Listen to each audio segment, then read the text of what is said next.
Hi, and welcome to this week's segment of Sun on Sports. I'm Mike Shaughnessy, joined this week by Nick Clark and Greg Kleven. Let's talk a little softball for a minute. Their playoffs also start next weekend. In the case of the Section 3 Class 3A tournament, they start next Monday. Greg, you have a few teams from your area who are playing pretty well right now. Eden Prairie beat Rosemont last night.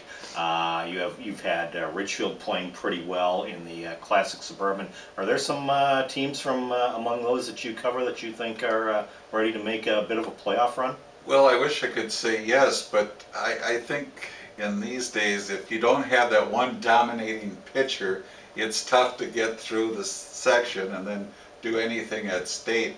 And whereas I'll take, for example, Jefferson last year had Sam McGee pitching, and she had pitched on the varsity for 4 or 5 years.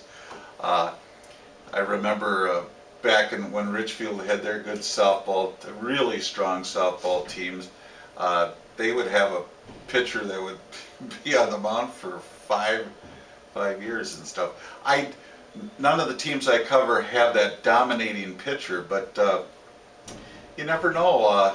If you can get some hitting, but the thing is, I've noticed in fast pitch softball, you get a dominating pitcher like Eagan's Moulton, and it's how do we find a way to score 1 run or 2? You need 2 probably to win. Yeah. And can you do that? Yeah.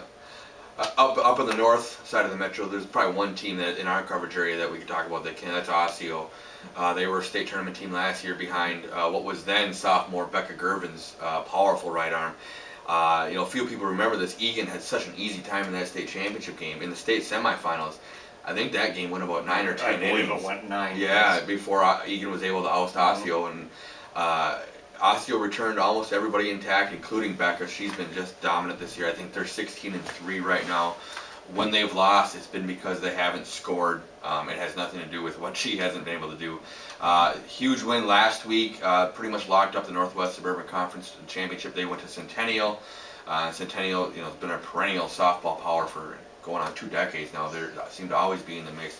No hit the Cougars in a 2-0 win that all but secured the championship. And they're going to be the top seed in Section 5, and it would be a real surprise if Osseo isn't able to get through, just because, like you alluded to, Greg, you need the pitching, and Osseo definitely has that. And they're going to be a team, if they get down to North Mankato, they're going to be a team that's in the mix just because of what she's able to do.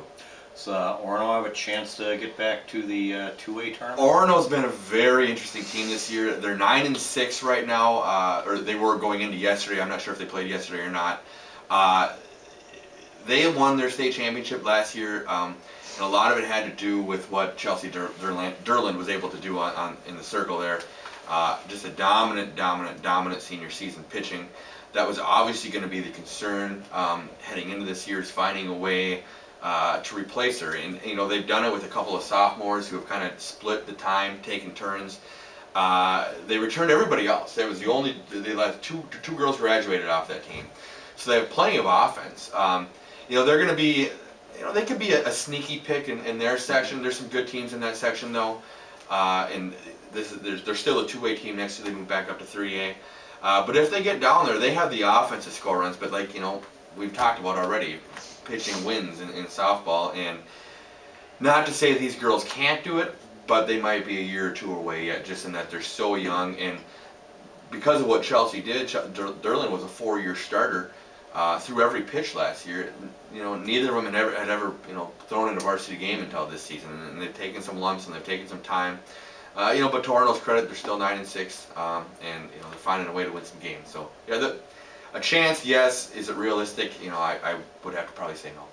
One tournament that's probably going to draw a lot of attention in softball is the Section 3 tournament in Class 3A, where you have number 1 ranked Burnsville, number 2 ranked Rosemont, and Eagan ranked 6th or 7th in the in this week's poll. There, all in the same section. Eagan, of course, is a defending state champion. Burnsville has a lot of hitters and a pitcher, Kelsy Anderson, who's already got 9 shutouts this year.